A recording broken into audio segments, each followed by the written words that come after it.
Assalamualaikum warahmatullahi wabarakatuh. Kembali lagi bersama Bu Juli. Hari ini kita akan mempelajari tentang pola penyajian iklan. Kompetensi dasar yang akan kita pelajari itu adalah KD yang ketiga, yaitu 3.4, menelaah pola penyajian dan kebahasaan teks iklan, slogan, atau poster dari berbagai sumber. Oke, yang pertama, iklan itu diklasifikasikan menjadi dua. Yang pertama, iklan strategis, digunakan untuk membangun merek atau citra positif suatu perusahaan.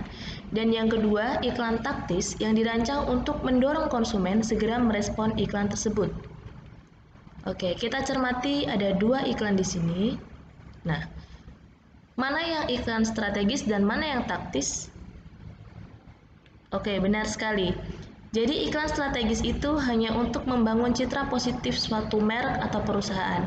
Wardah shampoo, rambut fit luar dalam, dia hanya memberikan kelebihan atau keunggulan merek tersebut. Sedangkan iklan taktis itu mendorong supaya konsumen cepat merespon.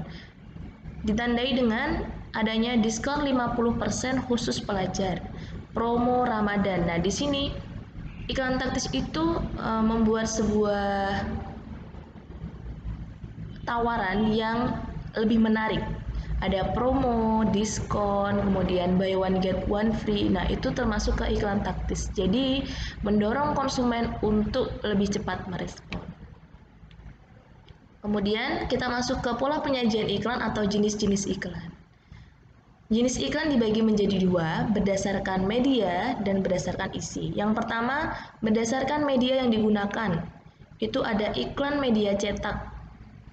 Iklan media cetak ini disajikan dalam bentuk cetak tentu saja ya, di majalah, koran, ataupun dipajang di tempat-tempat tertentu. Iklan media cetak dibagi menjadi 4. Yang pertama iklan baris, iklan kolom, iklan display, dan advertorial. Mari kita pelajari satu persatu. Jadi iklan media cetak dibagi menjadi 4. Yang pertama iklan baris. Iklan baris ini disajikan dalam bentuk baris berbaris seperti ini. Biasanya ada di koran, satu halaman khusus membahas iklan baris. Iklan baris biasanya berbentuk singkatan dan juga hanya kecil-kecil seperti ini. Karena para pembuat iklan ini juga membayarnya sesuai dengan jumlah baris yang diperlukan. Kemudian yang kedua ada iklan kolom. Iklan kolom ini penyajiannya dalam bentuk kolom. Jadi dalam bentuk kotak kecil seperti ini. Satu kolom untuk satu iklan. Ini juga banyak di koran ya.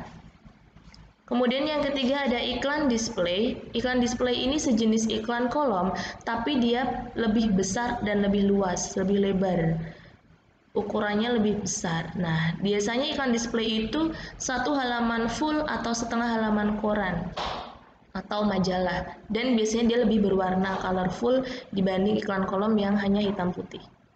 Dan yang terakhir iklan advertorial. Iklan advertorial ini sejenis iklan display, tapi dia penyajiannya dalam bentuk berita atau lebih banyak teks di dalamnya. Jadi ini sebenarnya iklan teh pucuk harum, tapi dia menggunakan artikel diet sehat dengan yang rendah gula. Nah, di sini karena lebih banyak teks dibanding gambar, dia termasuk ke iklan advertorial. Oke, kita lanjut ke iklan elektronik. Kalau tadi ada iklan media cetak, yang ini iklan elektronik, yang penyajiannya berbasis elektronik. Dibagi menjadi 3, yaitu iklan radio, iklan televisi, dan iklan film. Ini tidak perlu dijelaskan, kalian pasti sudah paham. Langsung saja ke jenis iklan yang kedua, yaitu berdasarkan isinya. Iklan dibagi menjadi 3. Yang pertama iklan pemberitahuan, yang memberitahu halayak atau orang banyak tentang suatu hal. Yang kedua iklan layanan masyarakat, yang memberi penjelasan kepada masyarakat. Dan yang ketiga, iklan penawaran, yaitu menawarkan produk atau jasa. Bisa juga materi ini tentang pola penyajian iklan, kalian baca buku paket halaman 41 sampai 45 supaya lebih jelas. Oke, iklan berdasarkan isi tadi dibagi menjadi 3. Kita lihat contohnya satu persatu. Iklan pemberitahuan, ini misalnya ada pemberitahuan, ada pengajian akbar. Nah, ini memberitahu masyarakat tentang suatu hal. Dia tujuannya hanya memberitahu saja. Jadi tidak menawarkan atau tidak memberikan motivasi maupun larangan, tapi memberitahu. Ada pengajian akbar, kemudian contohnya lagi ada sepeda gembira, kemudian ada berita lelayu yang ada di koran, itu termasuk iklan pemberitahuan. Selanjutnya, yang kedua ada iklan layanan masyarakat. Nah, ini contohnya, iklan layanan masyarakat itu biasanya dibuat oleh suatu lembaga, dari sini dari Departemen Kesehatan Republik Indonesia, yang memberikan penjelasan kepada masyarakat tentang 3M+ dalam mencegah demam berdarah. Nah, ini masuk iklan layanan masyarakat. Kemudian yang terakhir, iklan penawaran. Iklan penawaran sudah pasti menawarkan barang dan jasa atau suatu produk. Di sini menawarkan lowongan pekerjaan, itu bisa termasuk ke penawaran ya. Atau menawarkan produk tertentu, makanan, minuman, dan lain-lain, itu termasuk ke iklan penawar. Oke, kita lanjut ke struktur iklan. Struktur iklan dibagi jadi dua bagian. Yang pertama, pengenalan produk atau judul teks, dan yang kedua pernyataan persuasif, yaitu pernyataan yang mendorong pembaca untuk melakukan sesuatu dan dilengkapi dengan gambar atau logo biasanya kalau iklan ya. Oke, lalu bagaimana cara mengidentifikasi struktur iklan? Di sini ada iklan Delizio Cafino dari Iqbal Ramadan ya ini. Nah, kita cari mana yang pernyataan persuasif dan mana yang pengenalan produk. Kira-kira mana pengenalan produknya? Ya, betul sekali. Cafino itu adalah pengenalan produk atau judul teks. Apa sih produk yang dikenalkan? Oh, Delizio Cafino. Kemudian, mana yang pernyataan persuasif? Ternyata ada dua. Kopi instan 3-in-1 pertama dengan kopi asli dan susu asli, dan juga yang di sini. Dua pernyataan ini adalah mendorong konsumen supaya lebih tertarik, maka dia namanya pernyataan persuasif. Sudah jelas, kita masuk ke kaidah kebahasaan iklan. Kaidah bahasa yang pertama ada persuasif, yaitu bersifat membujuk atau mendorong.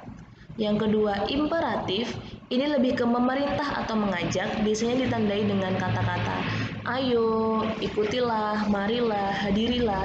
Pokoknya pakai lah. Itu biasanya adalah memerintah atau imperatif. Yang ketiga, berima puitis. Jadi pilihan katanya itu memiliki persamaan bunyi. Biasanya di sini ada untuk slogan maupun poster.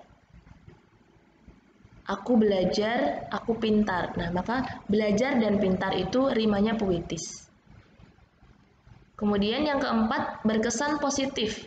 Pasti suatu iklan itu akan memberikan kesan yang baik sama produknya, kelebihan dan keunggulan aja. Nggak mungkin dia memberikan kelemahan produknya tersebut atau menjelek-jelekan produk yang sedang diiklankan. Dan yang terakhir, ringkas. Jadi bahasa dalam iklan itu sudah pasti singkat, padat, dan mudah diingat. Oke, sekian penjelasan dari Bu Juli mengenai materi kali ini.